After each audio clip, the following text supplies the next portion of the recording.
আসসালামু আলাইকুম। ভিক্টর খানে গেল। এই ভিক্টর দাস যদি আজ ভিক্টর খান হবলগীয়া হয়েছে কিয়? কারণ এই বিজেপি সরকারে বাধ্য করেছে। তাকে এবার কল আই রিপিট, আসসালামু আলাইকুম। এই ভিক্টর দাস যদি আজ ভিক্টর খান হবলগীয়া হয়েছে কার কারণে? এই বিজেপি সরকার, যখন বিজেপি সরকারে কি কয় হিন্দুত্ববাদ, এই বিজেপি সরকার যেখানে কি বলে কয় বলে গেরুয়া রং, কিন্তু এই বিজেপি সরকারে কি করে আমাক নোয়া করে পেলালে। মই টুপি পিন্ধা আপোনালোকে দেখিছে, তহঁতৰ হেমন্ত বিশ্ব শৰ্মাই এদিন টুপি পিন্ধিছিলে যেতিয়া স্বাৰ্থ আছিলে। মোৰ কোনো স্বাৰ্থ নাই আৰু মই পলিটিক্স কেতিয়াও নকৰো, क्योंकि सरकार जिसका भी नहीं होगा ভিক্টৰ দাস ফ্লেক্স দেগা।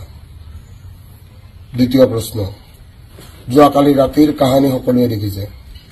শুৱালকুছিৰ ল'ৰা কেইটামানে আহি আমাৰ গেট ভাঙি থৈ গুচি গৈছে।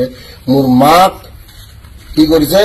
মাক এটেক কৰিব চেষ্টা কৰিছে, কিন্তু কি 100ত ডাইল কৰাৰ পিছত 100ত মোক কি কৰিছে? ব্লক কৰিছে।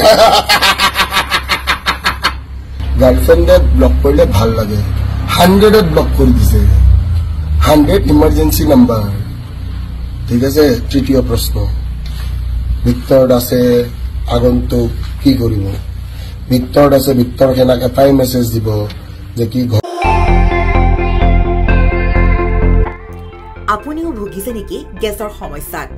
গেছ আৰু লিভাৰ ৰিলেটেড সকলো সমস্যাৰ একমাত্ৰ সমাধান গেষ্ট্ৰচিটি। বডজম, এচিডিটি, ফেটি লিভাৰ, পাইলছকে আদি কৰি ভিন্ন গেছৰ সমস্যাৰ সমাধানৰ বাবে কেৱল আপোনাৰ কাষত গেষ্ট্ৰচিটি।